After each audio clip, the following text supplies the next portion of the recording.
The Princess and the Pea by Hans Christian Andersen. Once upon a time there was a powerful queen who was used to getting what she wanted. She accepted nothing less than the best, and she also wanted nothing but the best for her son. She only clothed him in the finest suits, only fed him gourmet foods, and hired the smartest teachers in all the land to educate him.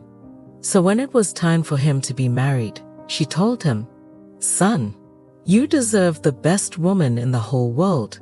Do not settle for just any pretty face. A prince must be married to a princess," she told him, as he listened intently. "But remember," said the queen, "a real princess is not just the daughter of a king and queen. A real princess is delicate and refined, and eats only the finest foods. She is well educated and reads only the greatest books and poems.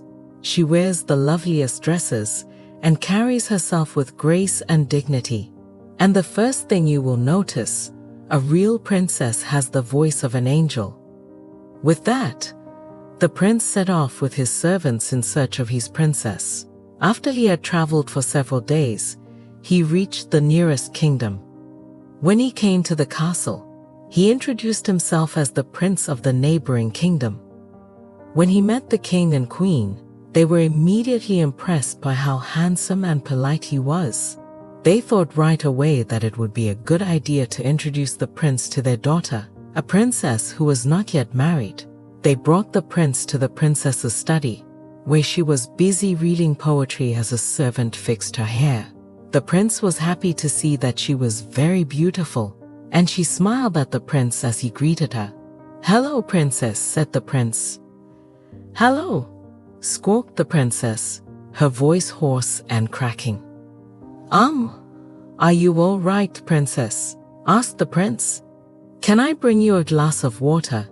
"No, I am not thirsty," replied the princess, smiling politely. "Well, it was lovely to meet you," said the prince nervously. "I must be going.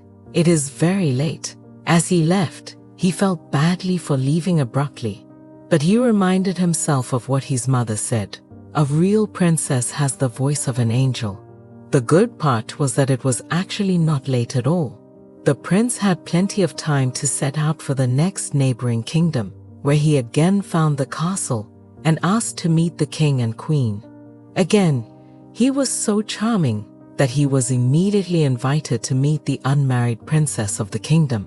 This time, the king and queen led the prince to castle's dining hall. This princess was also very beautiful, but when the prince entered, she hardly looked at him. She was sitting at the table eating like a pig with food dripping from her face and hands. Hello, princess," said the prince, speaking hurriedly. "It looks like you are very busy, so I'll just leave you alone with your food." He continued on, through valleys and over endless stretches of plains, but at each castle he stopped at, he met only disappointment. Finally, the prince gave up and returned home, still unmarried and very disappointed by his very long journey. When he arrived at his own castle, his mother and father greeted him. The prince told his parents the whole story of his journey. His mother was especially sad for him, but also glad he had not chosen to marry any of the princesses he met. That night, during a terrible thunderstorm, there was a knock at the door. A servant went to go answer the door, and a young woman stood outside, dressed in a heavy cloak, soaking wet from the rain. The prince happened to be walking past, but when he heard the voice of the young woman, he stopped in his tracks.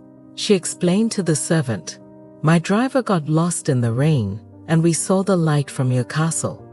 Would you be kind enough to provide us shelter for the night?" She had the voice of an angel, and the prince knew immediately that this must be his princess. He quickly ran up and excused the servant. "Of course you are welcome to stay, good lady," he said, bowing respectfully. "Allow me to take your coat." When she pulled the hood off of her head, the prince thought that she was the most beautiful woman he had ever seen in his life.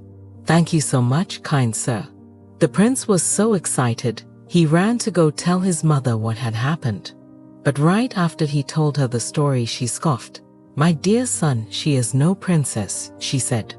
"What kind of a princess goes out in the rain, knocking on doors in the middle of the night?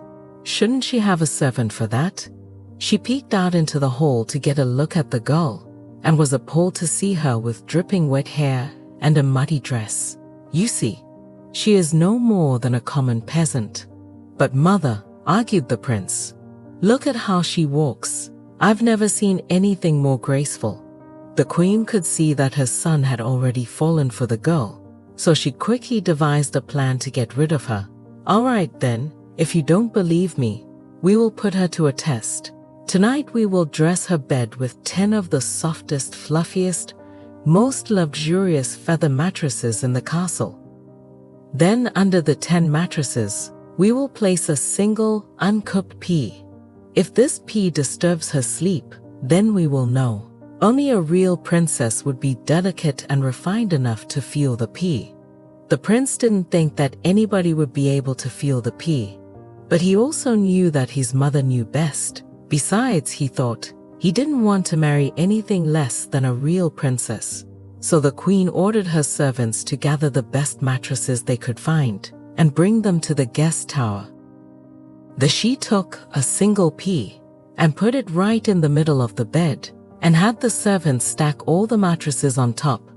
Then the prince escorted the guest to her room, where she needed a ladder to get to bed. In the morning, the prince went to the dining hall and peeked inside to get a look at his love. She looked terrible. She had dark circles under her eyes and was sipping a large cup of tea. "I am so tired," the princess told the servant. "Please do not tell the prince. But that bed is awful. I felt like there was a brick inside it. I did not sleep a wink all night. I am so tired." The prince rushed over to her side and knelt before her. "You are a true princess, aren't you? Please marry me and live here, and I will get you any mattress you choose." The princess looked shocked, but then smiled and said, "Yes, I will marry you, as long as I don't have to sleep on that bed ever again." The next day, after the princess got a good night's sleep without a pea to disturb her, the prince and princess were married, and they lived happily ever after.